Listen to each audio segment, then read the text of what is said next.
सवाल राष्ट्रीय जनता दल से यह है कि आपको तेजस्वी यादव जी, क्या आपको अपने राजनीतिक पुरुषार्थ पर भरोसा नहीं रह गया है? लेकिन चिराग पासवान ने जिनको भी आशीर्वाद दिया होगा वो नीचे से फर्स्ट।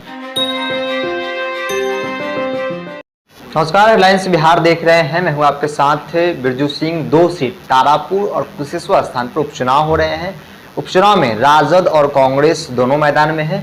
बात की जाए एनडीए की तो एनडीए दोनों सीट जेडीयू की रही है, इस बार भी जेडीयू चुनाव में है।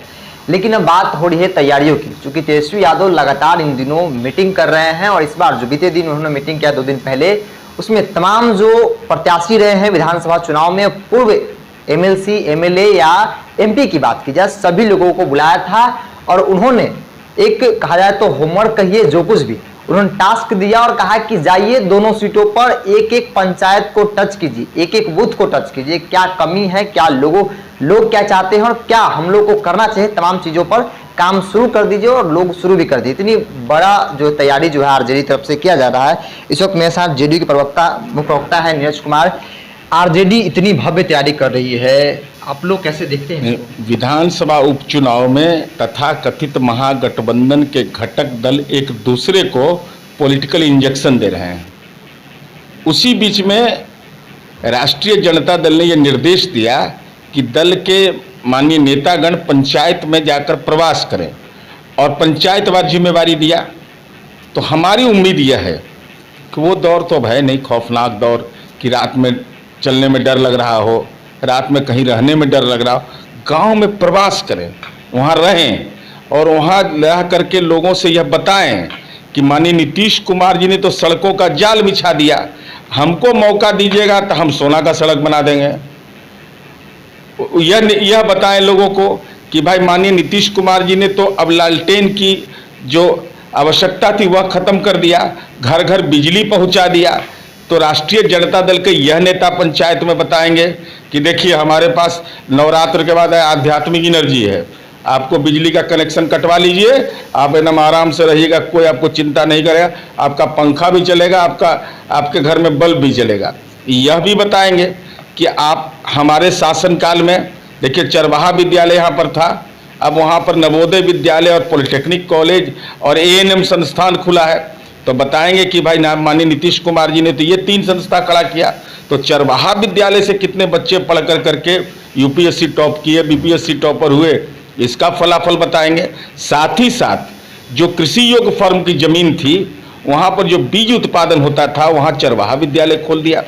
तो शांति, सुरक्षा और लोगों का संवाद, ये तमाम चीज़ें हमारी उपलब्धियाँ हैं। तो हम तो उम्मीद करेंगे कि नेताओं को क्यों निर्देश, आप भी विधायक दल के नेता हैं, आप भी गांव में जाकर रहिए, प्रवास करिए, तब ना आपको पता चलेगा कि माननीय नीतीश कुमार जी ने 16 वर्ष के शासनकाल में एनडीए ने कैसे तस्वीर और तकदीर बदली है उस इलाके की। आप जाइए, कोई फिरौती के लिए अपहरण कर सकता है क्या? कोई रंगदारी मांग सकता है क्या? चाहे वो तारापुर का बाजार हो या असरगंज का बाजार हो या कोई भी बाजार हो, किसी की हिम्मत नहीं है। मॉल बन रहे हैं, मॉल। खड़गपुर के इलाके में तो प्राकृतिक सौंदर्य का छटा का भी आनंद लीजिएगा। वहाँ एक सवाल है लालू प्रसाद यादव को लेकर कि प्रचार करेंगे, परिवार की तरफ से ट्वीट भी किया जाता है कि लालू प्रसाद वो शेर है जिनके आने से पहले ही लोग डर गए। अच्छा, शेर जो रहेगा तो शेर पिंजरा में कैद हुआ है कहीं? अगर शेर मानते हो उनको, तब राजनीतिक शिकार बताया जाता है। नहीं, किस बात का राजनीतिक शिकार है भाई? भ्रष्टाचार के आरोप है आप पर, न्यायपालिका ने आपको दंडित किया है, कोई दूसरा नहीं। कौन कहा था कि चारा घोटाला में अपनी संलिप्तता जाहिर करिए? ये बजाप्ता उच्च न्यायालय की निगरानी में हुआ है सारा चीज। ऐसा थोड़े है कि आपकी इच्छा से आप सरकार में थे, आपने जांच करवा दिया, इसलिए कोई राजनीतिक साजिश के शिकार नहीं। यार वही कारण है ना कि इतना जो संपत्ति है, कहाँ संपत्ति आएगा?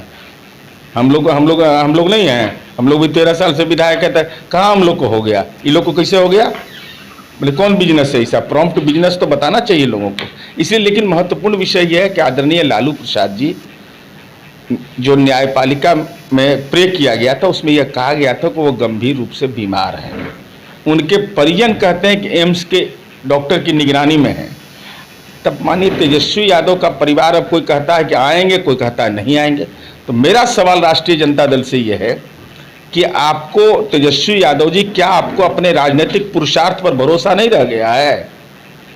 क्योंकि आप तो अनुभव वरीयता सबको दरकिनार कर करके, माननीय रामचंद्र पूर्वे जी हों, जगता बाबू हों, सिद्दीकी साहब हों, इस सब को दरकिनार करके आपको खास परिवार में जन्म लेने के कारण ताजपोशी कर दी गई। अब आपको भी जरूरत पड़ गई है लालू जी का।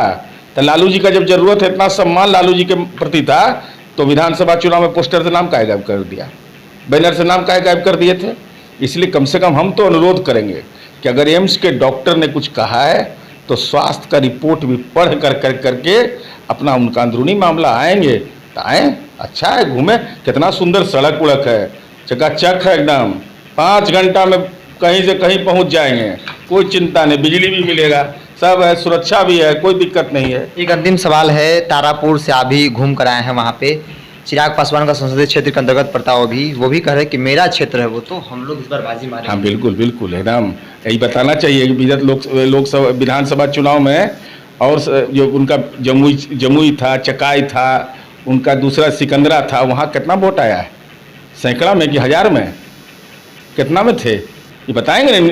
पॉलिटिकल पार्टी में नीचे से फर्स्ट किए होंगे, हमारी उम्मीद है, हम आंकड़ा नहीं देखे हैं, लेकिन चिराग पासवान ने जिनको भी आशीर्वाद दिया होगा वो नीचे से फर्स्ट। तो लोकसभा चुनाव में तारापुर में बढ़त हासिल किए थे। चिराग पासवान, आपके लिए चुनौती है कि उस सीट पर बढ़त हासिल करके दिखाइए, तब समझ में आएगा कि आप में राजनीतिक पुरुषार्थ है। बिल्कुल, उपचुनाव को लेकर तमाम सवाल थे जिनका जवाब नीरज कुमार ने बाकी से दिया। बने रहें हेडलाइंस बिहार के साथ, नमस्कार।